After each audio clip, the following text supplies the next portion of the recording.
Teman-teman atau orang-orang tuh ngelihatnya kalau kita kuliah di jurusan hukum, pasti kalau nggak jadi hakim, jadi jaksa, jadi pengacara, bener nggak? Iya, benar-benar. Tapi teman-teman, kalau kita kuliah di hukum, terutama kalau kita bilangnya berbicara soal prospek kerja ya, itu luas banget. Oke. Karena hampir semua instansi, semua perusahaan pasti butuh anak hukum.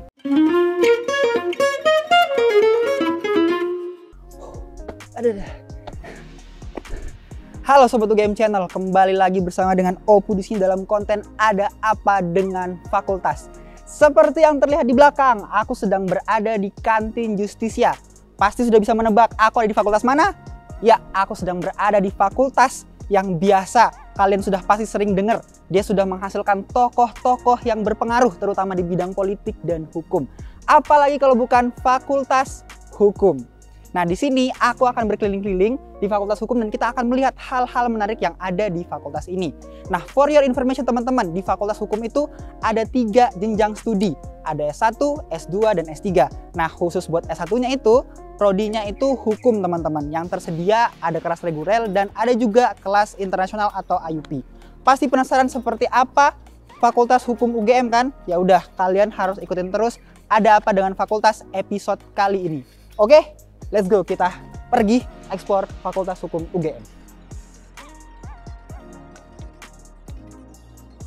Pada episode Ada Apa Dengan Fakultas kali ini, aku bakal ditemenin sama salah satu bestiku yang kebetulan juga mahasiswa di Hukum UGM. Buat nemenin aku keliling-keliling Fakultas Hukum. Nah, sepertinya orangnya udah kelihatan nih di situ tuh. Langsung kita sapa aja kali ya. Rindra, Halo Bu. Udah lama banget ini nggak ketemu sama Rindra, akhirnya ketemu lagi. Apa kabar nih Bu? Alhamdulillah baik banget. Wih, rajin banget ini baca buku Ya, hukum ini lagi bisnis. baca-baca aja hukum bisnis, Oh bener. gitu, keren. Ini rajin banget ini orangnya emang. Rindra, ini kebetulan aku lagi sama teman-teman UGM Channel mau keliling Fakultas Hukum. Oke. Nah, tapi kan aku bukan anak hukum nih, jadi pengetahuanku soal Fakultas Hukum tuh, aduh, nggak tahu lah gimana. Nah, kamu bisa nggak temenin aku untuk keliling-keliling Fakultas Hukum dan kita cari tahu nih hal-hal menarik apa aja yang ada di Fakultas Hukum UGM. Boleh banget, boleh banget. Boleh. Aku temenin keliling-keliling di Fakultas Hukum UGM. Nah, boleh nih guys, langsung aja kita langsung keliling-keliling mungkin ya? Yuk. Ayo, langsung kita keliling.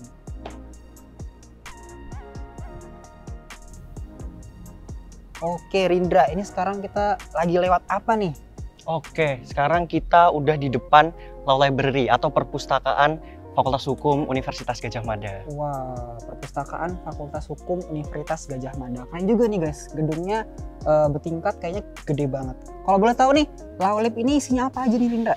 Oke, jadi Law Library Fakultas Hukum ini ada 3 lantai ya. Oh, 3 Dan lantai. dari tiap lantainya itu banyak banget tersedia buku, jurnal, kumpulan skripsi, dan juga ada co-working space juga yang bisa dimanfaatkan oleh mahasiswa Fakultas Hukum. Oh gitu, berarti lengkap ya, ini sangat-sangat menunjang kegiatan mahasiswa Fakultas Hukum itu Bener sendiri. banget, bener Kalau banget. misalnya dari fakultas lain bisa masuk sini nggak? Oh boleh, boleh. Oh boleh? Boleh banget. Oh boleh banget, jadi terbuka buat semua yang Semua. pengen belajar hukum mungkin Ya. ya. Boleh banget tuh teman-teman. Rindra, aku nih pengen ngajak ngobrol terkait dengan Fakultas Hukum nih, terkait hal-hal menarik mungkin di Fakultas Hukum. Kalau misalnya ngobrol di Law Library boleh nggak sih? Nah, kalau itu nggak boleh. Oh kalau itu nggak boleh. Karena di perpus harus tenang situasinya. Kita nggak iya. boleh rame-rame di dalam. Oh, iya bener juga ya guys. Tapi kalau misalnya mau ngajak ngobrol enaknya di mana nih kita? Kayaknya aku ada tempat nih yang enak buat ngobrol. Oh gitu. Iya. Mungkin kita langsung ke sana aja Boleh, kali ya? boleh. Kita Yuk, akan langsung. gali lebih dalam terkait dengan Fakultas Hukum UGM. Ayo, let's go. Yuk. Langsung aku lewat sana. Lewat sana aja. Oh, lewat sana aja. Berarti balik lagi dah. Oke. Oke, sekarang kita sudah di mana Rindra? Kita udah ada di Taman Fakultas Hukum. Taman Fakultas Hukum. Ini ada payung-payungnya, jadi sabi banget nih buat nongkrong-nongkrong anak-anak hukum ya. Bener Oh iya banget. Rindra, aku belum nanya ini. Mungkin teman-teman di rumah juga pengen tahu. Kamu tuh sebenarnya hukum jurusan hukum ya berarti. Ya. Angkatan berapa? Aku angkatan 2021. Angkatan 2021. Dulu waktu masuk hukum kamu pakai jalur apa? SNMPTN, SBMPTN, atau mandiri? Oke, ini fun fact ya. Oh, Fun fact teman-teman. Apa tuh fun fact-nya? Karena aku masuk di Fakultas Hukum UGM lewat jalur SNMPTN tapi linjur. Hah? Iya, linjur. Serius? Serius. SNMPTN tapi linjur? Bener, Berarti linjur. kamu SMA-nya IPA? Ya, aku SMA-nya IPA dan aku masuk FH lewat SNM linjur. Gue masih kaget ya guys, saya masih kaget. SNMPTN linjur IPA ke Soshum. Ya. Ini cerita yang sangat menarik. Bisa jelasin nggak kok bisa gitu SNMPTN tapi linjur? Oke, jadi mungkin teman-teman banyak yang bertanya juga ya. Kira-kira nilai rapotnya berapa sih kok bisa keterima? Terus strateginya apa aja gitu? Mungkin boleh sedikit cerita juga teman-teman. Kalau buat rata-rata rapot yang aku masukin di SNMPTN itu kayak rata-rata nilai matematika, fisika, kimia, biologi itu sekitar 89 lah nilainya. Dan aku juga ngelampirin 3 sertifikat. Oh, 3 sertifikat. Ya, yang pertama itu lomba LCC 4 Pilar MPR RI. Kemudian yang kedua itu lomba Keluarga Sadar Hukum yang ngadain itu kantor wilayah Kemenkumham DIY. Dan yang ketiga itu Olimpiade Geografi Nasional. Oh gitu. Jadi mungkin gara-gara kamu pernah ikut LCC 4 Pilar dan tadi itu ada juga yang berhubungan sama hukum, makanya itu sangat menunjang banget ya. Ya. Sangat-sangat menarik ceritanya. SNMPTN tapi linjur. Berarti ini bisa menjadi referensi juga ya ke teman-teman ya, kalau misalnya kalian linjur ternyata bisa SNMPTN, tapi mungkin itu ada kemungkinan yang sangat-sangat sulit untuk digapai kecuali kalau misalnya kalian kayak si Rindra ini. Soalnya teman saya ini kemana-mana bawa buku guys. Dia kemana-mana bawa buku ya, terlihat sekali bahwa teman saya ini memang luar biasa, otaknya sangat encer ya. Pernah ikut LCC 4 Pilar juga, gila keren banget. Oh ya nih Rindra, aku kan juga punya beberapa teman ya di hukum. Nah beberapa temanku tuh mungkin itu orang Batak ya, orang Batak. Kayak aku secara nggak langsung aku terstereotype. Apalagi kalau misalnya kita lihat sekarang kan banyak pengacara, Hotman Paris misalnya, itu orang-orang Batak. Bener nggak sih kalau misalnya anak-anak fakultas hukum tuh kebanyakan orang-orang Batak gitu? Oke, itu pandangan yang menarik ya. Tapi boleh aku katakan itu bener, tapi nggak 100% bener juga. Karena juga nggak cuma anak-anak Batak juga yang kuliah di hukum. Contohnya aku nih, aku kan bukan orang Batak. Iya bener juga ya, dia bukan orang Batak ya. Mungkin kalau boleh dikatakan 3 dari 10 anak hukum anak Batak kali ya. Oh 3 dari 10 makan. Iya. Oh tak kira 8 dari 2. Oh 8 dari 10 maksudnya. Mungkin tuh yang di fakultas hukum, nggak tahu nanti yang di fakultas, maksudnya yang di univ lain ya. Tapi kalau di UGM yang aku rasain sekitar 3/10 lah. Oh gitu, berarti itu ya. Kalau ada stereotip lain nggak selain ini anak hukum nih orang Batak nih, atau gimana yang sering kamu dengar? Mungkin yang aku rasain dari teman-teman fakultas lain ya, ngelihat anak-anak hukum, itu ada juga teman-temanku yang bilang kalau anak hukum ini orangnya jago debat, atau orangnya aktif-aktif gitu, atau pinter ngomong gitu. Menurutku stereotip itu benar, tapi nggak 100% benar juga. Gimana tuh? Jadi aku lihat teman-temanku, sebenarnya nggak semuanya jago debat, nggak semuanya kemudian public speakingnya bagus.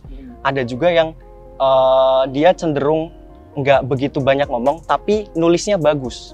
Nah itu. Jadi kalau aku lihat ya, anak hukum tuh kalau nggak jago ngomong, jago debat, dia jago nulis.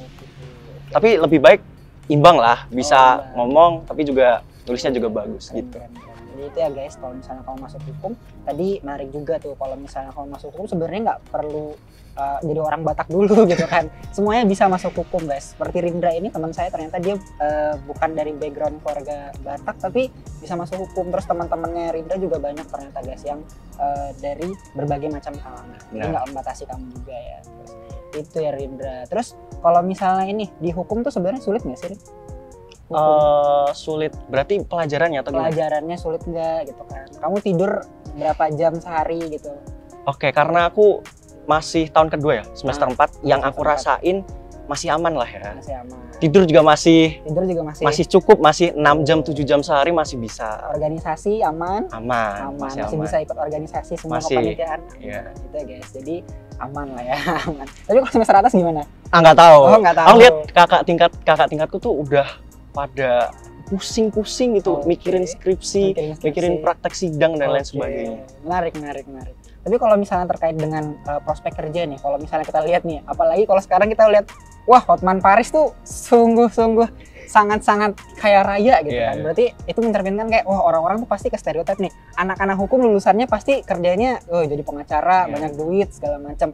Itu bener nggak sih? Kalau misalnya kamu lulus nanti, hukum tuh sebenarnya prospek kerjanya apa aja? Oke, nah ini mungkin juga teman-teman atau orang-orang tuh ngelihatnya kalau kita kuliah di jurusan hukum, pasti kalau nggak jadi hakim, jadi jaksa, jadi pengacara, bener nggak? Iya, bener. Tapi teman-teman, kalau kita kuliah di hukum, terutama kalau kita bilangnya berbicara soal prospek kerja ya, itu luas banget. Karena hampir semua instansi, semua perusahaan pasti butuh anak hukum. Gitu. Dan kalau disebutin secara spesifik, di luar 3 tadi ya, Ada juga lulusan hukum jadi diplomat, jadi staf legal, jadi birokrat. Mungkin banyak juga kan kita tahu alumni FHUGM yang udah dikenal lah sama orang-orang juga. Benar. Tadi sempat aku mention juga nih, melahirkan tokoh-tokoh penting di bidang hukum dan politik juga. Ya. Oke Rindra, aku pengen nanya juga nih, kalau misalnya di hukum kamu betah nggak sih? Selama sekarang berarti 4 semester ya? 4 semester. Betah nggak sih di hukum? Betah banget. Apa sih yang bikin betah? Karena satu, kuliah di hukum tuh santai. Santai. Karena kalau dibandingin sama teman-teman di teknik ya, atau di kedokteran, itu kan dia selalu disibukkan sama laprak tuh. Praktikum. Nah, benar. Kita di FHUGM itu sebenarnya kalau boleh jujur, kita bisa ngitung dengan jari tuh dosen yang ngasih tugas ke kita. Oh, berarti bisa dibilang jarang ngasih tugas? Ya. Wow, Jadi tugasnya dikit lah. Itu jadi pertimbangan ya guys, ternyata kuliah di hukum tuh kata Rindra santai. Tapi ada tapinya. Oh, ada tapinya apa tuh? Biar kita tetap tetap survive nanti, kita harus banyak baca. Banyak baca. Iya sih, karena hukum kan berarti ngingetin undang-undang apa segala macam ya. Ya. Kamu ngapalin juga nggak? Kalau ngapalin, nggak ngapalin semua lah ya. Nggak ngapalin semua. Jadi anggapan kalau misalnya masuk hukum harus apal UUD 1945 itu tidak benar ya? Tidak benar guys, gitu ya guys. Rindra, aku masih belum puas nih, tadi kita baru keliling ke Laulip. Iya, perpustakaan. Perpustakaan doang, Laulip. Aku pengen diajak keliling-keliling, kira-kira tempat-tempat di Fakultas Hukum yang menarik untuk kita kunjungin tuh apa aja? Banyak sebenarnya. Banyak. Kita belum coba lihat kantin juga kan? Ada kantin, terus juga yang menarik, yang membedakan Fakultas Hukum dengan fakultas lain, kita ada ruang praktek sidang juga. Ruang praktek sidang. Ya. Oke, menarik tuh. Mungkin kita coba kunjungin salah satunya mungkin ya. Boleh. Mungkin kalau misalnya dikasih izin kita dua-duanya. Mungkin bisa sidang-sidang juga di sana kan, praktek-praktek. Nanti saya jadi terdakwanya, dia jadi penuntutnya. Ya udah guys, kita langsung aja mungkin ya. Jalan-jalan. Kita lanjut jalan-jalan ke Fakultas Hukum. Oke, let's go. Yuk. Jangan lupa bawa bukunya. Oke.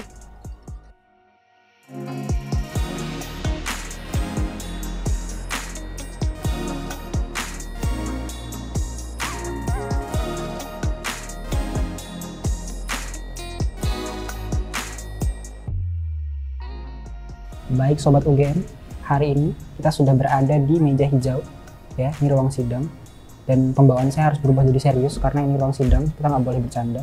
Benar Saudara Rindra? Benar Saudara Opu. Mungkin bisa dijelaskan Saudara Rindra, kita sedang berada di mana? Oke, baik Saudara Opu, mungkin akan coba saya jelaskan ya.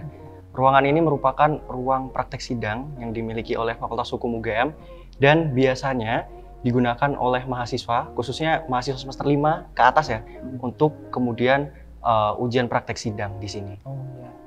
Nah, pantasannya dari tadi berasa banget vibes terdakwanya. Kayak gitulah pokoknya. Oke, harus serius ya? Serius. Oh, harus serius.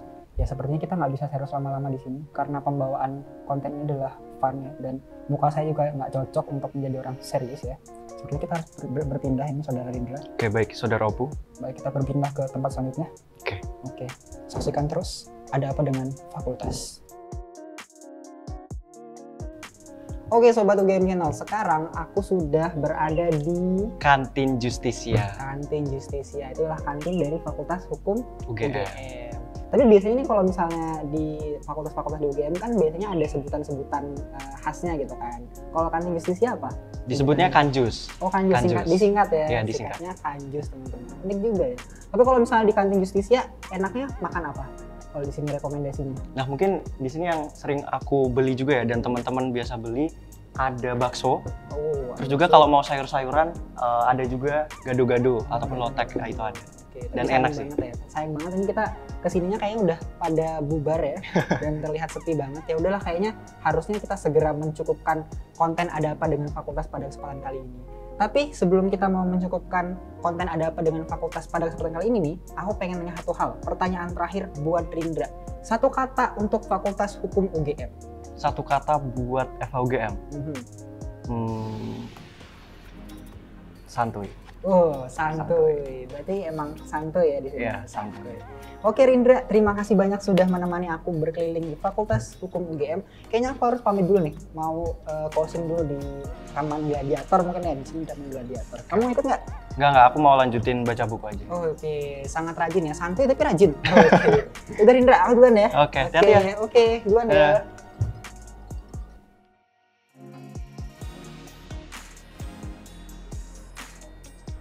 Oke Sobat UGM Channel, mungkin sekian dulu episode Ada Apa Dengan Fakultas kesempatan kali ini. Terima kasih banyak sudah menonton video ini dari awal sampai akhir. Jangan lupa like, comment, share, and subscribe ke UGM Channel supaya kamu gak ketinggalan informasi-informasi dan konten-konten menarik lainnya. Jangan lupa juga untuk tulis di kolom komentar fakultas mana lagi yang harus kita datengin buat konten Ada Apa Dengan Fakultas selanjutnya. Akhir kata, aku Opu mewakili semua kru yang bertugas pamit undur diri. Sampai jumpa di konten Ada Apa Dengan Fakultas selanjutnya. Dadah!